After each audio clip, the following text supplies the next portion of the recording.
A continuación, grandes y pequeñas historias de la historia. Clasificación A. Apto para todo público. UCATV. Educación por televisión. Educación de calidad.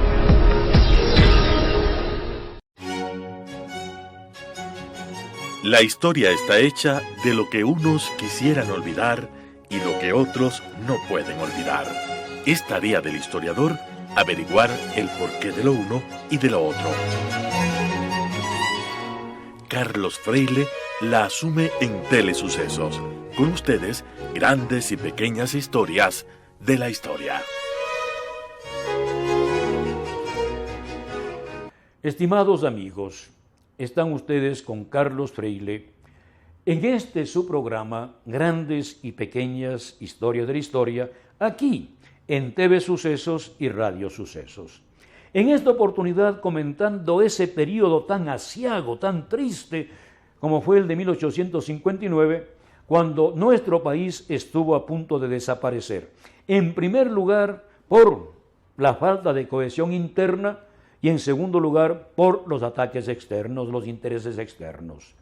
Decíamos que Gabriel García Moreno se constituye en el gran defensor de la unidad ecuatoriana, logra convencer a cuencanos, lojanos, que no se separen del Ecuador y que unan sus esfuerzos al gobierno central de Quito para vencer al general Franco, que se había hecho fuerte en Guayaquil, también con el apoyo del general Castilla, del Perú. Había dicho también que el general Juan José Flores regresa al Ecuador y pone su espada al servicio de la unidad de este país, que se iba a conseguir gracias a Gabriel García Moreno. Una vez que ya se une la sierra, se conforma un gobierno presidido de manera provisional por García Moreno y también se restablecen las Fuerzas Armadas en la sierra. Pero no todos quieren bajar a combatir a Guayaquil. Aquí hay que recordar dos cosas, que no siempre los soldados eran profesionales. Muchas veces eran lo que se llamaba reservas, o eran también soldados a quienes se les había enganchado de manera forzosa. Eso también es cierto. En todo caso, muchos no quieren ir a Guayaquil porque en Guayaquil hay enfermedades, hay la fiebre amarilla, etc. García Moreno apela al patriotismo, pero un grupo de soldados acuartelados en Riobamba se niegan a ir a Guayaquil. Y esto significa un motín, una rebelión contra los jefes naturales, no solamente el presidente, sino sobre todo sus generales, sus coroneles. A ellos se les niega a obedecer. Por eso García Moreno establece que en Riobamba haya un tribunal militar, una corte militar, para que se les juzgue estando en una guerra, y esa corte militar, ese consejo de guerra, condena a muerte a algunos soldados por insubordinación, por motín, y son fusilados.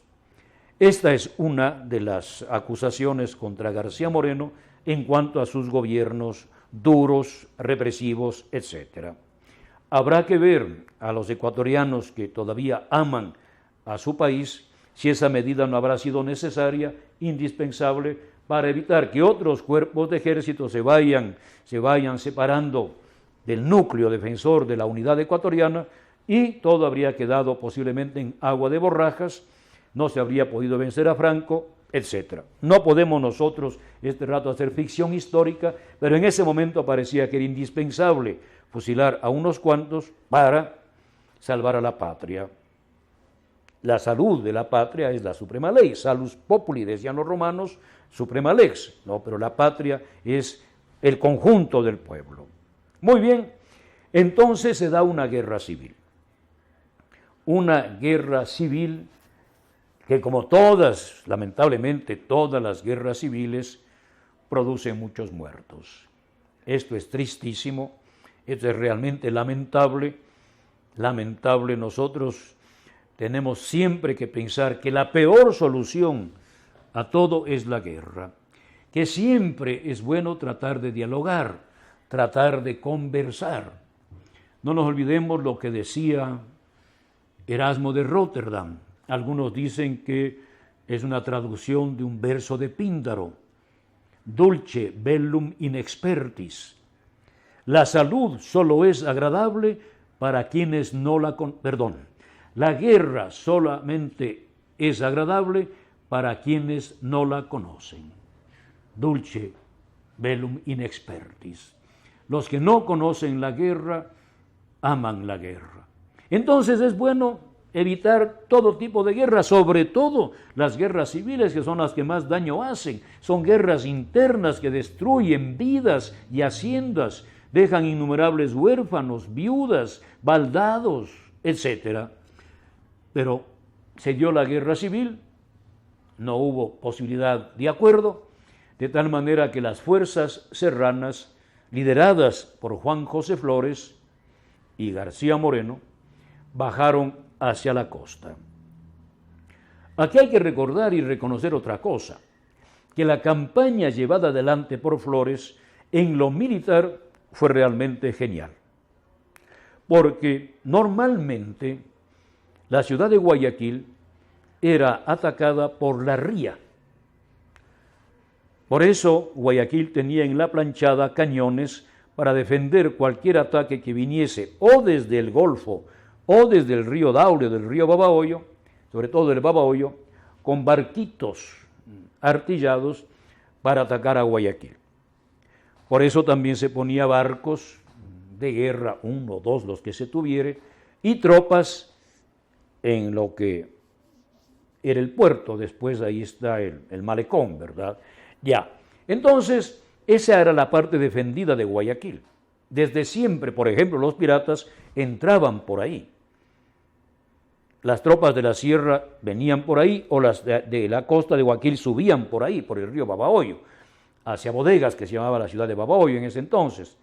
¿Qué es lo que hace Juan José Flores? En lugar de atacar por la ría, digamos, por delante, ataca por detrás, que se consideraba un territorio, un terreno inexpugnable, cruzar el Estero Salado, porque eso estaba lleno de manglares, prácticamente impasables o teóricamente impasables. Pero Flores, con esfuerzo, con denuedo y con la colaboración, el patriotismo, la valentía de los soldados, logra pasar con embarcaciones improvisadas en gran parte el Estero Salado y entrar a Guayaquil por esa parte de allí, digamos por la parte de atrás, para decirlo de alguna manera. Años más tarde, esta estrategia será repetida en otra lamentable guerra civil ecuatoriana. Entonces, frente a esto, el general Franco no tiene menos que rendirse. Lógicamente, no es que se rinde, sino que sube a un barco y escapa de Guayaquil y se va. Las tropas se rinden y así Guayaquil es ocupada por las tropas que venían de la sierra, prácticamente sin pelear, pero otras tropas acompañaron a Franco hacia el Golfo, hacia las islas de Jambelí, etc. Por esta razón, Juan José Flores les persigue para acabar con este foco subversivo, con este foco rebelde, y lamentablemente, en una de estas islas, ahí en Jambelí, parece ser que Juan José Flores, que era un hombre ya mayor para la época, se contagia de alguna enfermedad y muere. Alguna tradición no confirmada y que aparece bastantes años más tarde, nos dice que Juan José Flores no contrajo una enfermedad de estas tropicales rápidas y mortales de necesidad, sino que fue asesinado. Las investigaciones llevadas adelante, los documentos de la época, en general nos hablan más bien de una enfermedad. En todo caso, haya sido enfermedad o haya sido un asesinato, dicen que a traición, en todo caso, repito, Juan José Flores murió. De tal manera que la última acción bélica de Juan José Flores fue vencer al general Franco y colaborar para mantener unido a este país. Yo quisiera recordar también esto, porque muchos errores se le atribuyen a Flores, algunos con toda razón, sin lugar a dudas, cometió equivocaciones, pero también aquí habría que decir lo que el Evangelio, que lance la primera piedra el que esté libre de pecado. Pero en todo caso, la última acción de su vida fue en defensa de su patria adoptiva.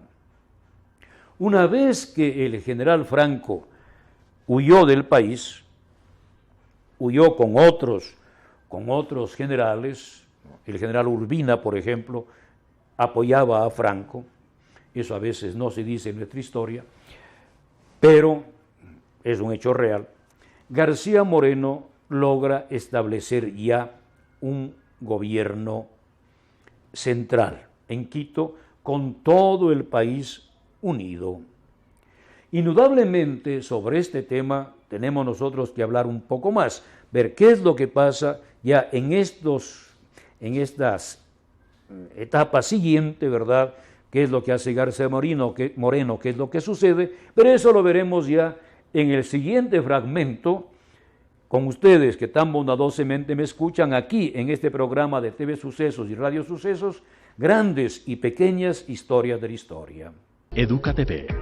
Educación por televisión. Educación de calidad. Grandes y pequeñas historias de la historia.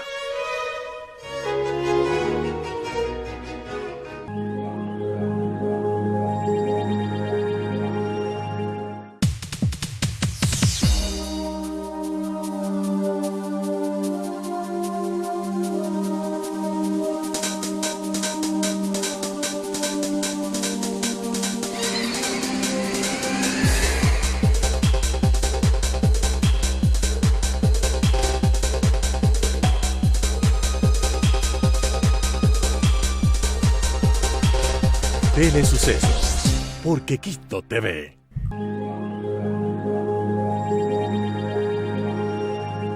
Educa TV. Educación por televisión.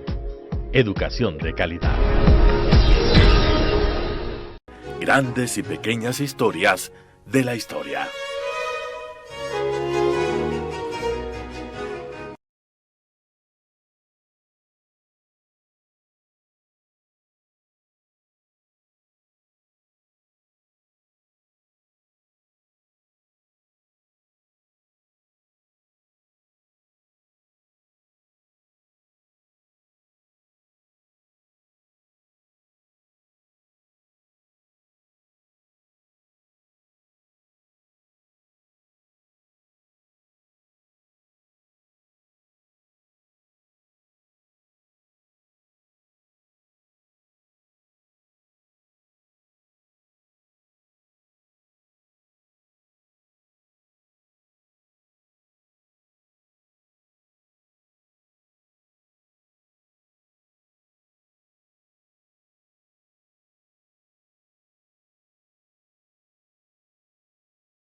Educa TV. Educación por televisión. Educación de calidad.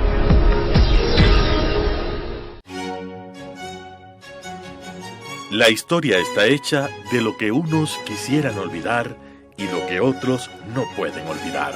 Es tarea del historiador averiguar el porqué de lo uno y de lo otro.